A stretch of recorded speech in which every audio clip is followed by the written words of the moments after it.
Baiklah, pada saat ini kami akan melakukan presentasi tentang praktikum keamanan cyber. Perkenalkan, nama saya Lucia Margareta Panto dengan NIM 2222 1106. Universitas Paling seorang dengan NIM 2202 1106 0218. Perkenalkan, nama saya Marvel Yeskiel Palenewen dengan NIM 220211106335.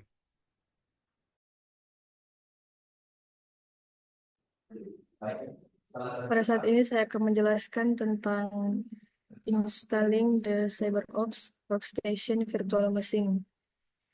Dan karena kelompok kami sudah melakukan penginstalan, kita akan lanjut ke mengsetting jaringan. Di sini kita akan men-setting jaringan. Kita akan pergi ke network, kemudian kita pilih NAR. Oke. Kemudian kita masuk.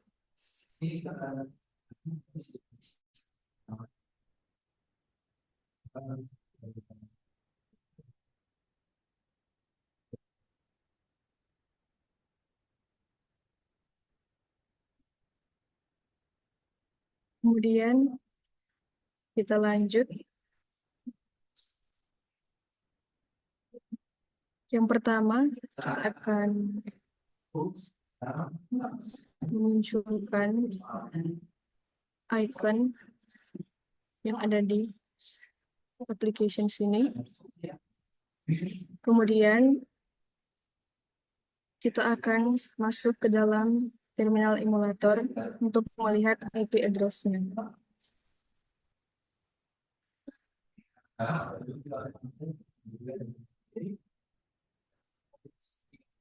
Di sini kita memiliki IP address yaitu yang ini 127.0.0.1/8. Kemudian kita akan memilih browser yang akan kita gunakan.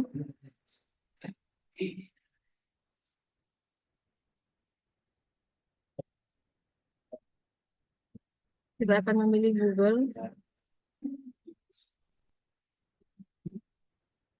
Kemudian di sini untuk keluar dari virtual box-nya, kita bisa klik.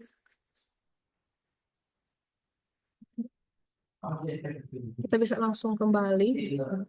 Dan kita untuk men-save yang kita lakukan tadi, yaitu kita akan pilih Save the Machine State.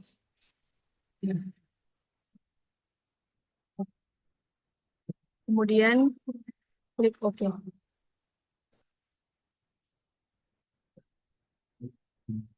Kita akan masuk kembali.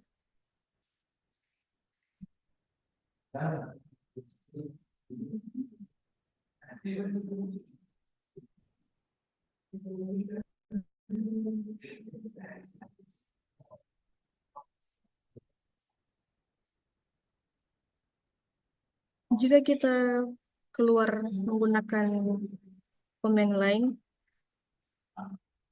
kita akan masukkan perintah sudo shutdown minha now.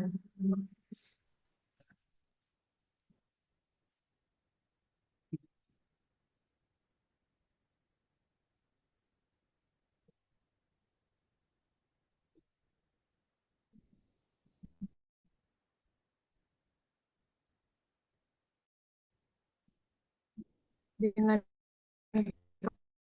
password CyberOps.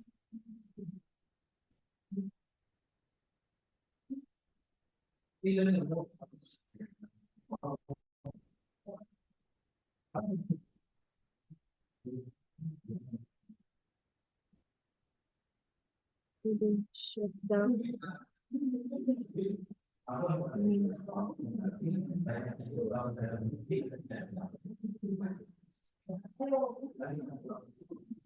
Kemudian di sini ada pertanyaan tentang kelebihan dan kekurangan dari virtual machine.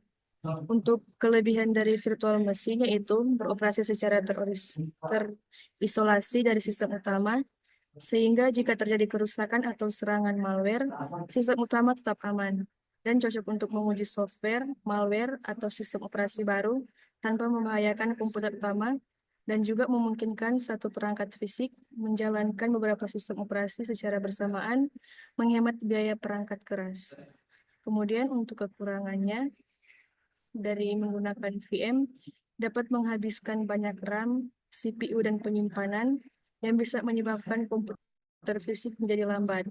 Dan jika sistem utama mengalami gangguan atau kerusakan, semua VM yang berjalan di dalamnya juga akan terpengaruh. Baik, kita lanjut pada task yang kedua. Di sini kita mencari tentang serangan security dari Home Depot Security Breach, Target Credit Card Breach, the Stuxnet virus, dan Sony Picture Entertainment hack. Yang pertama,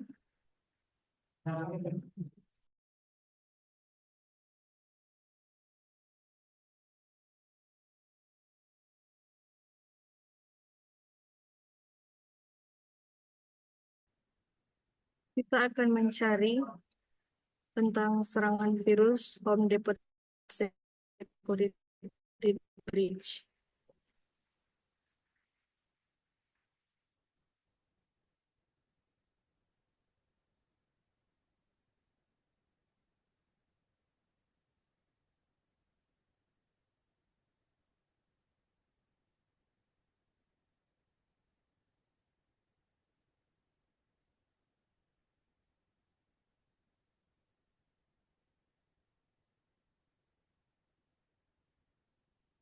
Di sini kita akan memilih yang ini.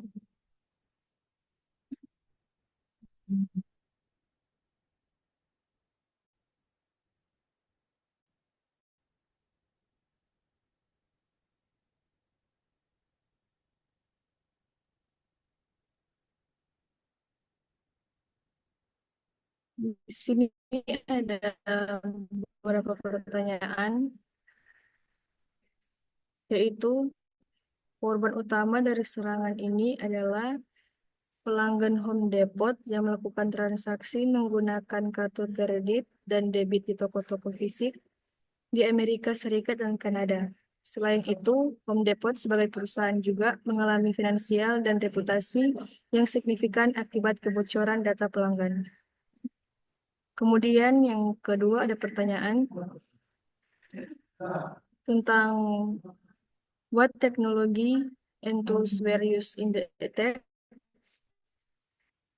yaitu penyerang menggunakan malware khusus yang dirancang untuk mencuri data kartu penyerang pembayaran dari sistem point of sale atau POS yang memiliki Home Depot. Malware ini mirip dengan yang digunakan dalam serangan target pada tahun 2013, dan selain itu hacker menggunakan kredensial pihak ketiga yang dicuri untuk mendapatkan akses ke jaringan internal Home Depot. Kemudian pertanyaan berikut, when did the attack happen within the network? Serangan ini terjadi antara April hingga September tahun 2014, berlangsung selama hampir 6 bulan sebelum akhirnya terdeteksi dan diumumkan ke publik pada September tahun 2014. Kemudian pertanyaan berikutnya, what system were target? Sistem yang menjadi target utama adalah sistem pembayaran POS atau point of sale di toko-toko Home Depot. Malware yang diinstal pada sistem ini dirancang untuk mencuri informasi kartu kredit dan debit pelanggan saat transaksi dilakukan. Kemudian pertanyaan berikutnya, what was the motivation of the attackers in this case? What did they hope at achieve? Motif utama penyerang adalah keuntungan finansial. mereka ingin mencuri data kartu kredit dan debit pelanggan untuk kemudian dijual di pasar gelap atau digunakan dalam transaksi penipuan. Selain itu, penyerang mungkin juga ingin mengeksploitasi kelemahan dan sistem keamanan perusahaan besar untuk mendapatkan akses yang lebih luas ke data berharga. Kemudian, untuk pertanyaan berikutnya, what was the outcome of the attack? Serangan ini menyebabkan pencurian data lebih dari 56 juta kartu kredit dan debit, menjadikannya salah satu pelanggaran data terbesar yang pernah terjadi. Home Depot harus membayar denda dan kompensasi lebih dari 179 US dollar kepada bank dan pelanggan yang terancam dampak. Selain itu, reputasi perusahaan juga mengalami pukulan besar yang menyebabkan hilangnya kepercayaan pelanggan dan pemegang saham.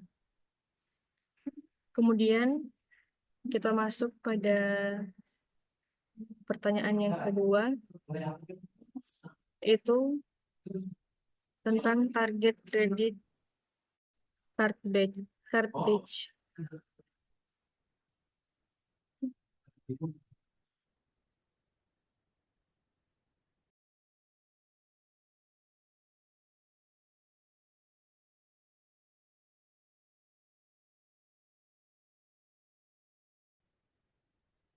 Di sini juga ada beberapa pertanyaan seperti yang tadi, yaitu korban utama dari serangan ini adalah sekitar 4 juta pelanggan yang melakukan transaksi dengan kartu kredit dan debit di toko Target selama periode serangan. Selain itu, Target Corporation sebagai perusahaan juga mengalami kerugian finansial dan reputasi yang besar akibat kebocoran data pelanggan. Kemudian, jawaban yang kedua yaitu penyerang menggunakan malware khusus yang dipasang di sistem point of sale atau POS yang memiliki target malware ini dirancang untuk mencuri data kartu pembayaran pelanggan saat transaksi dilakukan. Selain itu, penyerang mendapatkan akses ke jaringan target melalui kredensial vendor pihak ketiga yang dikompromikan memungkinkan mereka untuk mengakses sistem pembayaran secara ilegal. Kemudian pertanyaan berikutnya, serangan ini berlangsung dari akhir November hingga pertengahan Desember tahun 2013 dan pertama kali terdeteksi pada 15 Desember tahun 2013. Target secara resmi mengumumkan kebocoran data ini kepada publik pada tanggal 19 Desember tahun 2013.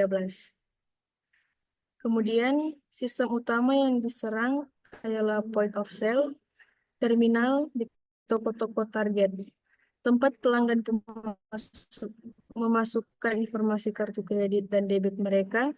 Selain itu, jaringan internal perusahaan juga dikompromikan untuk memungkinkan penyebaran malware dan pencurian data dalam skala besar. Kemudian, jawaban berikutnya, motif utama yaitu dari serangan ini adalah keuntungan finansial. Penyerangan bertujuan untuk mencuri data kartu kredit dan debit pelanggan agar dapat dijual di pasar gelap atau dark web, atau digunakan untuk transaksi penipuan.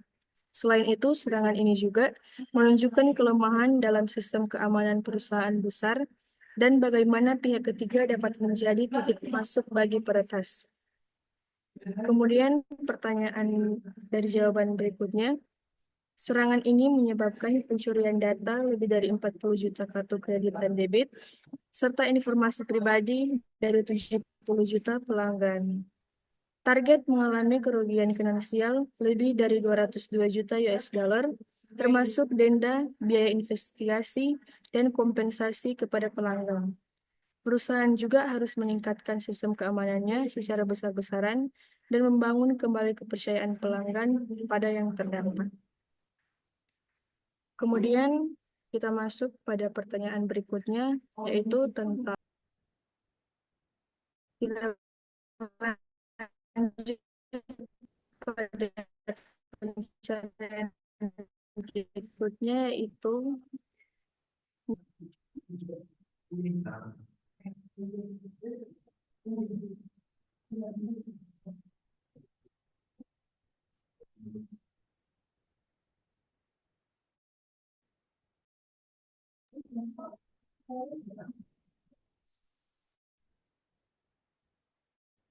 Di sini kita memilih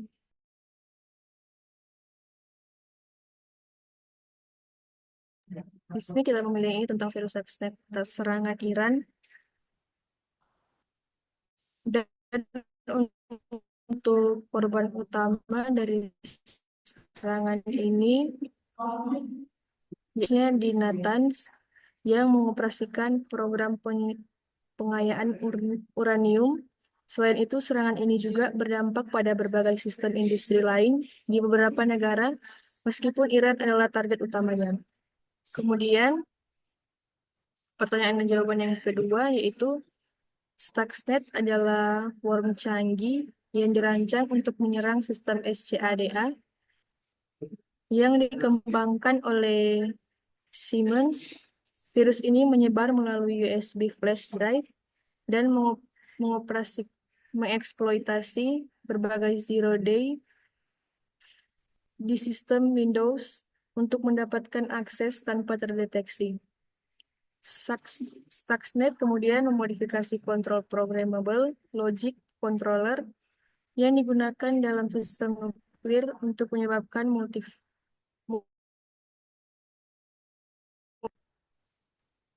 Kemudian Stuxnet diyakini mulai dikembangkan sekitar tahun 2005 sampai 2007 dengan menyebarkan aktivitasnya terdeteksi pada tahun 2009 sampai 2010, dan serangan ini baru ditemukan oleh peneliti keamanan pada Juli tahun 2010. Setelah virus menyebar di luar, target aslinya dan mulai menarik perhatian komunitas keamanan cyber. Sistem utama yang diserang adalah sentrifug nuklir Iran yang dikontrol menggunakan PLC. Stuxnet dirancang untuk mengganggu operasi sentrifug dengan mengubah kecepatan rotasinya, menyebabkan kerusakan fisik pada peralatan tanpa langsung terdeteksi oleh operator. Kemudian motif utama dari serangan ini yaitu sabotase program nuklir Iran untuk memperlambat atau menghentikan pengayaan uranium yang berpotensi digunakan dalam pengembangan senjata nuklir. Serangan ini diduga dilakukan oleh Amerika Serikat dan Israel sebagai bagian dari operasi cyber rahasia bernama Operation Olympic Games. Tujuannya adalah untuk mengurangi ancaman nuklir Iran tanpa harus melakukan serangan militer konvensional. Kemudian, Stuxnet berhasil merusak sekitar 1.000 dari 5.000 kontrifug nuklir Iran yang memperlambat program nuklir mereka secara signifikan. Meskipun demikian, virus ini akhirnya terdeteksi dan dipelajari oleh berbagai kelompok keamanan cyber yang menyebabkan pengembangan malware canggih lainnya berdasarkan teknologi yang sama.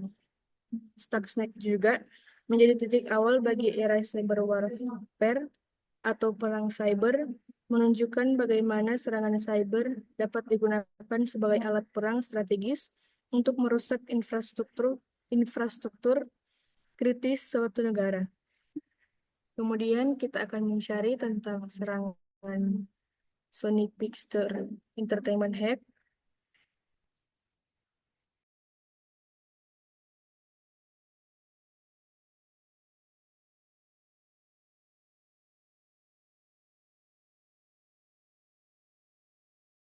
Di sini ada serangan tentang Sony Pictures Entertainment hack. Yang pertama, korban utama dari serangan ini adalah Sony Pictures Entertainment, sebuah perusahaan produksi film dan hiburan. Selain perusahaan itu sendiri, para karyawan Sony, aktor, sutradara, dan pihak terkait dalam proyek film Sony juga menjadi korban karena informasi pribadi mereka bocor dalam serangan ini. Kemudian, serangan ini menggunakan malware canggih yang dikenal sebagai Shamoon atau varian dari Destover. Malware ini dirancang untuk mencuri data, menghapus file dari sistem korban, dan membuat komputer yang terinfeksi tidak bisa digunakan. Para peretas juga menggunakan phishing email untuk mendapatkan akses awal ke jaringan internet. internal Sony sebelum menyebarkan malware dan mencuri data. Kemudian serangan ini terjadi pada tanggal 24 November tahun 2014 ketika Sony Pictures menemukan bahwa sistem komputernya telah diretas dan semua komputer mereka menampilkan pesan ancaman dari kelompok peretas yang mengaku bertanggung jawab atas serangan itu. Namun kemungkinan besar para peretas telah menyusup ke jaringan Sony beberapa bulan sebelumnya untuk mengumpulkan data sebelum akhirnya menyerang secara terbuka. Kemudian target utama dari serangan ini adalah server dan sistem internal Sony Pictures Entertainment, termasuk database email karyawan, dokumen perusahaan, film yang belum dirilis, dan informasi pribadi seperti gaji, nomor jaminan sosial, serta komunikasi pribadi antar eksekutif Sony. Kemudian serangan ini diduga dilakukan oleh sekelompok peretas Guardian of Peace atau GOP yang diduga memiliki keterkaitan dengan Korea Utara. Motif utama serangan ini adalah untuk menghentikan perilisan film The Interview, sebuah komedi satir yang menggambarkan rencana pembunuhan terhadap pemimpin Korea Utara, Kim Jong-un. Para peretas ini memperlakukan Sony dan memberikan peringatan agar film tersebut tidak dirilis. Kemudian serangan ini mengakibatkan kebocoran lebih dari 100 terabyte data dari Sony, termasuk informasi pribadi karyawan, email eksekutif, film yang belum dirilis, dan dokumen internal lainnya. Sony juga mengalami kerusakan finansial yang signifikan akibat gangguan operasional dan biaya pemulihan sistem. Selain itu, perusahaan akhirnya menunda perilisan film The Interview sebelum kemudian merilisnya dalam skala terbatas. Serangan ini juga meningkatkan kesadaran akan pentingnya keamanan cyber dalam industri hiburan dan bisnis secara umum.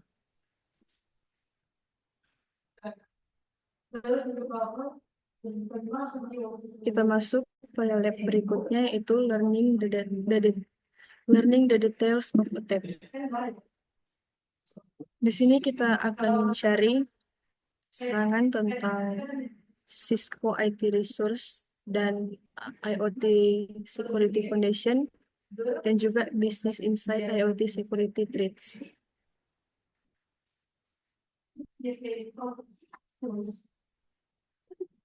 Kita akan mencari di dalam browser ini. Kemudian kita mencari tentang Cisco IoT Resources. Di sini ada beberapa pertanyaan, yaitu yang pertama, jawabannya itu kerentanan utama dalam Industrial Internet of Things adalah banyaknya perangkat lama atau legasi yang belum dirancang dengan mempertimbangkan keamanan modern. Perangkat ini yang memungkinkan telah beroperasi selama puluhan tahun, rentan terhadap serangan karena kurangnya fitur keamanan yang memadai. Kemudian yang kedua, pelaku ancaman termasuk peretas individu, kelompok kriminal cyber atau aktor negara dapat mengeksploitasi kerentanan ini.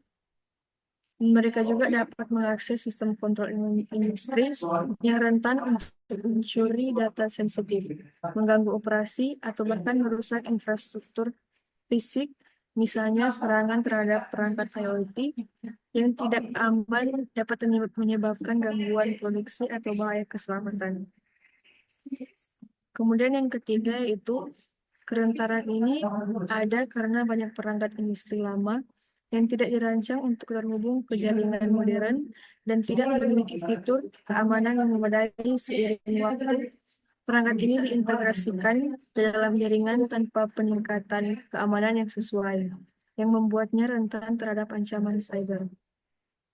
Kemudian yang keempat, untuk membatasi kerentanan ini, langkah-langkah berikut dapat diambil, yaitu meningkatkan visibilitas dan pemantauan, yaitu menggunakan solusi seperti Cisco Cyber Vision untuk mendapatkan visibilitas penuh atas aset OT atau ICS dan perilakunya, sehingga tim IT dan OT dapat bekerja sama untuk meningkatkan keamanan dan efisiensi operasional.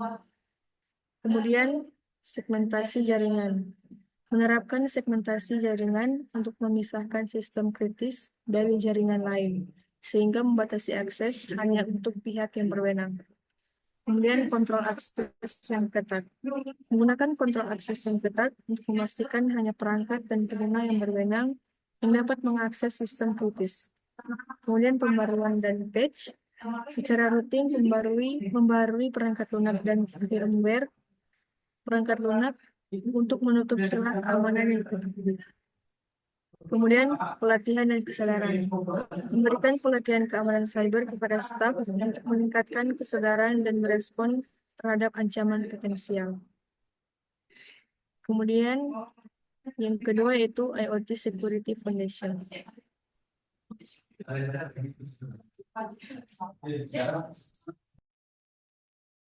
Di sini kita telah mencari tentang IoT Security Foundation. Kemudian untuk pertanyaannya, yang pertama, di sini itu kerentanan utama dalam Internet of Things adalah kurangnya pertimbangan keamanan yang memadai selama pengembangan perangkat. Hal ini mencakup penggunaan autentikasi yang lemah, pengiriman data tanpa enkripsi, dan kurangnya pembaruan keamanan yang teratur. Kemudian yang kedua, pelaku ancaman seperti pada atas individu, kelompok kriminal cyber, atau aktor negara dapat mengeksploitasi kerentanan ini. Mereka dapat mengakses perangkat IoT yang rentan untuk mencuri data pribadi, mengendalikan perangkat tanpa izin, atau melancarkan serangan cyber lainnya. Misalnya, perangkat IoT yang tidak aman dapat digunakan sebagai bagian dari botnet untuk melancarkan serangan denial of service atau DDoS. Kemudian yang ketiga, kerentanan ini ada karena banyak perangkat IoT yang dirancang tanpa mempertimbangkan keamanan yang memadai. Faktor-faktor seperti keterbatasan sumber daya perangkat, tekanan pasar untuk merilis produk dengan cepat, dan kurangnya standar keamanan yang konsisten berkontribusi pada adanya celah keamanan ini. Kemudian yang keempat, untuk membatasi kerentanan ini, langkah-langkah berikut dapat diambil yaitu menerapkan praktik keamanan terbaik. Produsen harus mengadopsi praktik keamanan terbaik selama pengembangan perangkat, termasuk penggunaan autentikasi yang kuat, enkripsi data, dan mekanisme pembaruan perangkat lunak yang aman. Kemudian pendidikan dan kesadaran. Meningkatkan kesadaran pengguna tentang pentingnya keamanan IoT, seperti mengubah kata sandi default dan menjaga perangkat terbaru. Kemudian standarisasi dan regulasi. Pemerintah dan organisasi industri harus bekerjasama untuk mendapatkan standar keamanan dan regulasi yang memastikan perangkat IoT memenuhi persyaratan keamanan minimum. Kemudian pengujian keamanan. Melakukan pengujian keamanan secara teratur pada perangkat IoT untuk mengidentifikasi dan memperbaiki kerentanan sebelum perangkat tersebut dipasarkan. Kemudian kita akan mencari yang ketiga, yaitu Business Insider IoT Security Threats.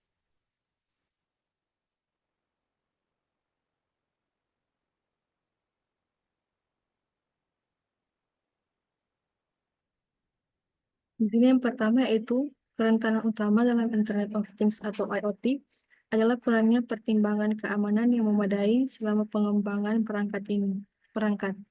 Hal ini mencakup penggunaan autentikasi yang lemah, pengiriman data tanpa enkripsi, dan kurangnya pembaruan keamanan yang teratur. Kemudian yang kedua, pelaku ancaman seperti peretas individu, kelompok kriminal cyber, atau aktor negara dapat mengeksploitasi kerentanan ini. Mereka dapat mengakses perangkat IoT yang rentan untuk mencuri data pribadi, mengendalikan perangkat tanpa izin, atau melancarkan serangan cyber lainnya. Misalnya, perangkat IoT yang tidak aman dapat digunakan sebagai bagian dari botnet untuk melancarkan serangan denial of service atau DDoS. Kemudian yang ketiga, kerentanan ini ada karena banyak perangkat IoT ini dirancang tanpa mempertimbangkan keamanan yang memadai. Faktor-faktor seperti keterbatasan sumber daya perangkat, tekanan pasar untuk merilis produk dengan cepat, dan kurangnya standar keamanan yang konsisten berkontribusi pada adanya celah keamanan ini. Kemudian yang keempat, untuk membatasi kerentanan ini, langkah-langkah berikut dapat diambil, yaitu menerapkan praktik keamanan terbaik. Produsen harus mengadopsi praktik keamanan terbaik selama pengembangan perangkat, termasuk penggunaan autentikasi yang kuat, enkripsi data, dan mekanisme pemrograman perangkat lunak yang aman. Kemudian pendidikan dan kesadaran. Meningkatkan kesadaran pengguna tentang pentingnya keamanan IoT, seperti mengubah kata sandi default dan menjaga perangkat tetap diperbarui. Kemudian standarisasi dan regulasi. Pemerintah dan organisasi industri harus bekerja sama untuk menetapkan standar keamanan dan regulasi yang memastikan perangkat IoT memenuhi persyaratan keamanan minimal. Kemudian, pengujian keamanan. Melakukan pengujian keamanan secara teratur pada perangkat IoT untuk mengidentifikasi dan memperbaiki kerentanan sebelum perangkat dipasang. Demikian penjelasan dari saya dan oleh teman saya.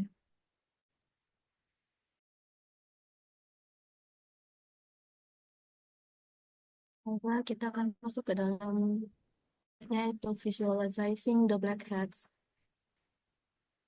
Jadi tes yang pertama ada di tes keempat, penyerang beretas independen atau black hat. Pertanyaan yang pertama, who is the hacker?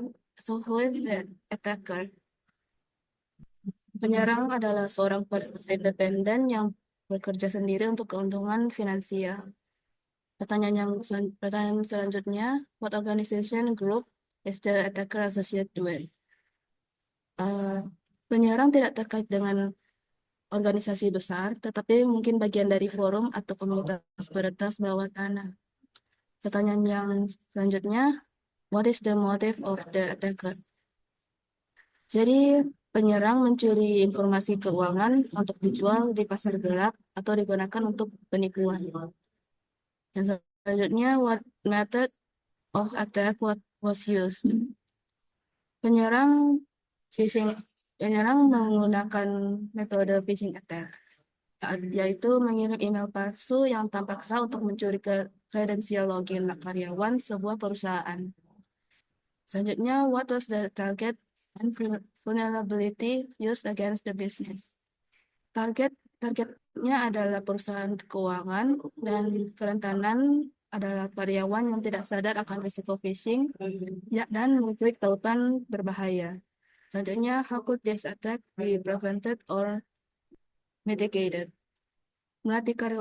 Dengan cara melatih karyawan tentang cara mengenali serangan phishing, menggunakan autentikasi 2 faktor, memasang filter email yang mendeteksi phishing. Yang selanjutnya, kelompok peretas yang didukung negara atau state-sponsored hackers. Pertanyaan yang pertama, who is the attacker? Penyerang sebuah kelompok peretas yang bekerja atas perintah pemerintah tertentu. Selanjutnya, penyerang dari unit cyber militer atau agen intelijen dari negara tertentu. Motif dari penyerang mata-mata cyber untuk mencuri informasi rahasia dari pemerintah atau perusahaan teknologi besar. Metode yang digunakan adalah Advanced Persistent Threat atau APT, serangan jangka panjang dengan eksploitasi zero day, dan malware canggih untuk menyusup ke jaringan target tanpa terdeteksi. Target dari sini adalah perusahaan teknologi dan institusi pemerintah. Kerentanannya, sistem keamanan yang lemah dan kurangnya deteksi anomali dalam jaringan. Selanjutnya, how could this attack be prevented or mitigated? Dengan cara menggunakan sistem deteksi intrusi, IDS, dan pemantauan jaringan secara real time. Selanjutnya, menggunakan pembaruan keamanan rutin untuk menutup celah keamanan dan menerapkan prinsip keamanan zero trust untuk membatasi akses pengguna. Selanjutnya, kelompok ransomware atau cyber criminal group. Penyerang adalah kelompok kriminal cyber yang beroperasi untuk keuntungan finansial. Penyerang ada dari grup ransomware seperti Conti, Lockbit, atau Revil. Motif dari penyerang adalah untuk memeras uang dari korban dengan mengenkripsi data penting dan meminta tebusan untuk mendeskripsinya. Metode yang digunakan adalah ransomware attack, yaitu menggunakan malware untuk mengenkripsi data perusahaan dan menuntut pembayaran dalam bentuk mata uang kripto. Targetnya adalah rumah sakit, lembaga keuangan, dan perusahaan besar. Kerentanannya yaitu sistem yang tidak memiliki cadangan data dan tidak memiliki perlindungan endpoint yang memadai. Faculties attack be prevented or mitigated, yaitu melakukan backup data secara teratur dan menyimpannya secara offline. Hasil itu menggunakan solusi keamanan endpoint untuk mendeteksi ransomware, dan terakhir melatih karyawan untuk tidak mengunduh file atau mengklik tautan yang mencurigakan. Selanjutnya akan diberi oleh teman saya. Baiklah, untuk selanjutnya kita masuk becoming a defender, di mana di sini kita akan meresearch dan kemudian menjawab dari step yang ketujuh ini. Di sini ada conduct search of certification, di mana pertanyaan yang pertama, using your favorite search engine, conduct a search for the most popular certificate are inform people not hold unnecessary when employer demands. Yang pertama, terdapat sertifikat yang difavoritkan, yaitu sertifikat Information System Security Professional atau ISSP, sertifikat Ethical Hacker CEH, kemudian sertifikat AI Security 1, kemudian sertifikat Information Security Manager, sertifikat Information System Auditor, kemudian Offensive Security Certificate Professional, Certificate Cloud Security Professional, dan YEC Security Essential. Kemudian selanjutnya, pertanyaan kedua, pick three certification from the list above and provide more details below about the certificate requirements or knowledge gain in vendor specific or neutral. Number of exam in gain certification, exam recruitment, topic convert, and etc. First, di sini didapatkan sertifikat Information System Security Professional, di mana vendornya itu netral, kemudian jumlah ujian itu berjumlah 1 ujian utama, dengan selanjutnya persyaratan yaitu yang pertama minimal 5 tahun pengalaman kerja di 2 atau lebih dari 8 domain CSP, CBK. Kemudian pengurangan 1 tahun pengalaman dapat diberikan bagi pemegang gelar sarjana atau sertifikat terkait keamanan tertentu. Kemudian topik yang dicakup, di mana yang pertama manajemen keamanan dan risiko, kedua keamanan aset, kemudian ketiga arsitektur dan rekayasa keamanan, keamanan komunikasi dan jaringan, manajemen identitas dan akses, penilaian dan pengujian keamanan, operasi keamanan, keamanan pengembangan perangkat lunak.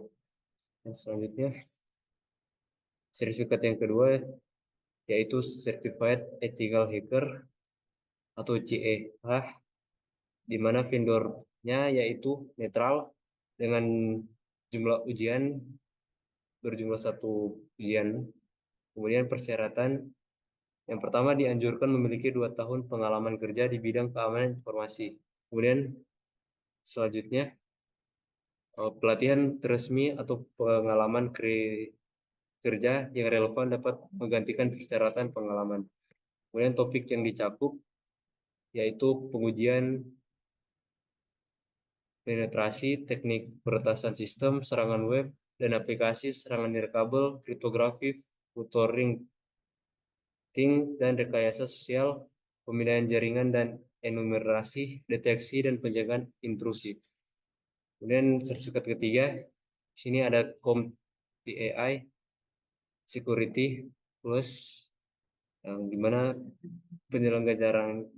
penyelenggaraannya itu CompTIA, kemudian sifat atau vendornya itu netral, kemudian persyaratan yaitu disarankan memiliki sertifikat CompTIA Network Plus dan 2 tahun pengalaman kerja dalam administrasi keamanan jaringan.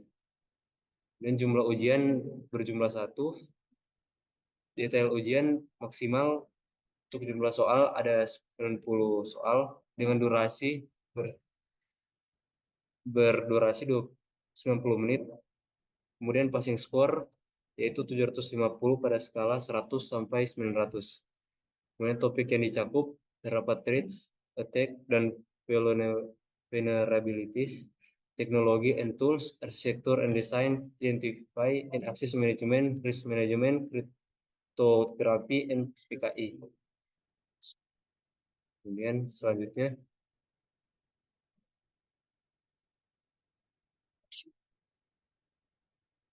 how many new jobs listing were posted within the last 2 weeks? Ada lebih dari 25 lowongan kerja pada 2 minggu terakhir. Selanjutnya, pertanyaan kedua, what is the salary range for the top 10 listing? Sekitar 5 juta sampai 25 juta per bulan. Oh. What are the most common qualification required by employers? Yang pertama ada pendidikan, di mana gelar sarjana di bidang teknologi informasi, ilmu komputer, dan juga bidang yang terkait. Kemudian pengalaman kerja, pengalaman dalam keamanan jaringan, manajemen risiko, atau bidang terkait. Ada keterampilan teknis, pemahaman tentang protokol keamanan, alat pengetahuan jaringan, dan metodologi pengujian penetrasi. Kemudian yang terakhir ada sertifikat cyber security, minimal memiliki salah satu sertifikat tentang cyber security. Kemudian what is industry certificate are required by these employers? Certificate Information System Security Professional atau CSSP, kemudian Certificate Ethical Hacker CEH, dan Certificate Information Security Manager CI, juga CompTIA Security Plus. Kemudian selanjutnya, do any of certificate match the one list in step 1A? Ya, terdapat beberapa sertifikat yang ada di nomor 1A yang dibutuhkan oleh pemberi kerja. Kemudian yang terakhir, investigate online resource to allow your legal test, your making skill. Install allow your novice with limit cybersecurity experience to serpent their penetration testing skills such as Google Lawyer. Kemudian di sini terdapat Hackme atau sebuah platform yang berbasis cloud yang menawarkan pelajaran dan latihan interaktif dalam bidang keamanan cyber. Cocok untuk semua pemula maupun profesional dengan pendekatan gamifikasi. Kemudian pengguna dapat belajar berbagai topik seperti penetration testing, ethical hacking, forensik digital, dan keamanan cloud melalui tantangan yang menarik. Platform ini juga menyediakan lab berbasis browser, memungkinkan pengguna berlatih tanpa perlu menginstal perangkat lunak tambahan. Dengan struktur pembelajaran yang terarah dan berbasis praktik, TryHackMe menjadi pilihan ideal bagi mereka yang ingin mengembangkan keterampilan keamanan cyber secara efektif dan menyenangkan. Baiklah, sekian presentasi dari kelompok kami. Jika ada kesalahan dalam ucapan kata, kami mohon maaf sebesar-besarnya. Selamat sore dan terima kasih.